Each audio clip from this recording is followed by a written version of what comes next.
নমস্কার। আজকে আমরা প্রাথমিক পর্যায়ের প্রথম শ্রেণীর বাচ্চাদের জন্য একটি ইংরেজি কর্মপত্র বা ওয়ার্কশিট নিয়ে উপস্থিত হয়েছি। চলুন শুরু করা যাক। প্রথমে 1 নম্বরে বলেছে ট্রান্সলেট ইনটু ইংলিশ, অর্থাৎ যে বাংলা বাক্যগুলো আছে সেগুলি ইংরেজিতে ট্রান্সলেট করতে হবে। প্রথমে আছে একটি শূকরের 4টি পা, অর্থাৎ তাহলে একটি শূকর, এ পিগ has 4টি 4 legs, a pig has 4 legs। তারপরে ছেলেটি কুঁড়ে ঘরটিতে বাস করে, তাহলে ছেলেটি দ্য বয়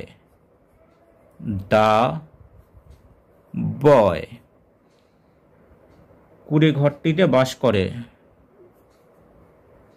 লিভ। বাচ্চাদেরকে শেখানো যেতে পারে যে একটি নাম বা একটি ব্যক্তি বা জিনিস বোঝালে তারপরে যে শব্দটি হবে অর্থাৎ ভার্ব বসবে তার সাথে এস যুক্ত হবে। তাহলে এখানে লিভ আছে, লিভের সাথে এস বসবে। একবচন যদি সাবজেক্ট হয় তাহলে তারপরে যে শব্দটি হবে অর্থাৎ ভার্বটি হবে তার সাথে এস যুক্ত হবে। লিভস ইন দ্য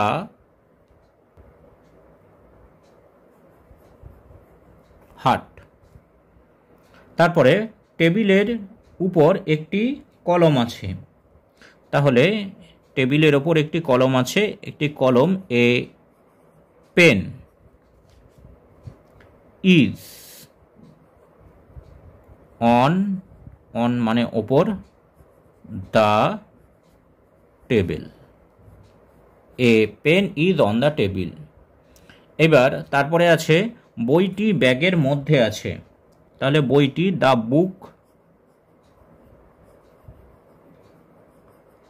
বুক ব্যাগের মধ্যে। ইজ ইন মানে মধ্যে, ভেতরে, ইন দ্য ব্যাগ। তাহলে এইভাবে ট্রান্সলেশন অভ্যাস করানো যেতে পারে। এইবার 2 নম্বরে বলেছে দিস অর দ্যাট, অর্থাৎ এখানে যে নাউনগুলি আছে তার আগে দিস অথবা দ্যাট বসাতে হবে। দিস অর্থাৎ কাছে বোঝাতে, দ্যাট দূরে বোঝাতে। তাহলে ইজ এ সান সূর্য দূরে থাকে, তাহলে এখানে হবে দ্যাট ইজ এ সান, ওই হচ্ছে সূর্য। স্টারও দূরে থাকে, তাহলে এটা হবে দ্যাট, ওই হচ্ছে তারা, that is a star. Bird পাখি কাছেই থাকতে পারে, তাহলে দিস ইজ এ বার্ড, এইটি একটি পাখি। মুনও দূরে থাকে, তাহলে এটা হবে দ্যাট, ওই যে চাঁদ, দ্যাট ইজ এ মুন। এইবার বলেছে count and right in words, অর্থাৎ এই ছবিগুলি সংখ্যায় কটা আছে সেই সংখ্যাটা গুণে সেটা লিখতে হবে। 1 2 3 4 5, 5টা স্টার আছে, তাহলে 5 স্টার, 5টা তারা। এখানে পদ্ম ফুল আছে, 1 2 3 4 5 6 7 লোটাস।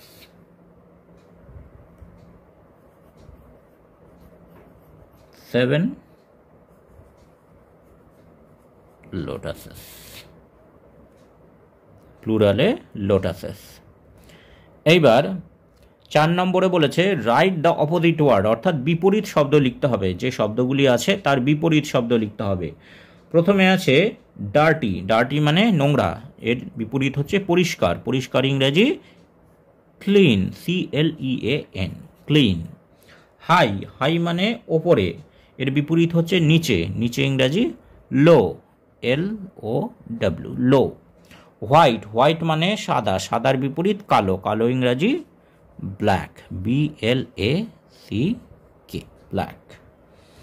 এইবার এখানে বলেছে fill in the blanks with has or have, অর্থাৎ হ্যাজ আর হ্যাভ আমাদেরকে এইখানে বসাতে হবে।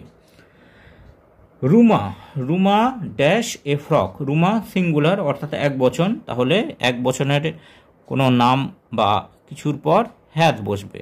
Ruma has a frock.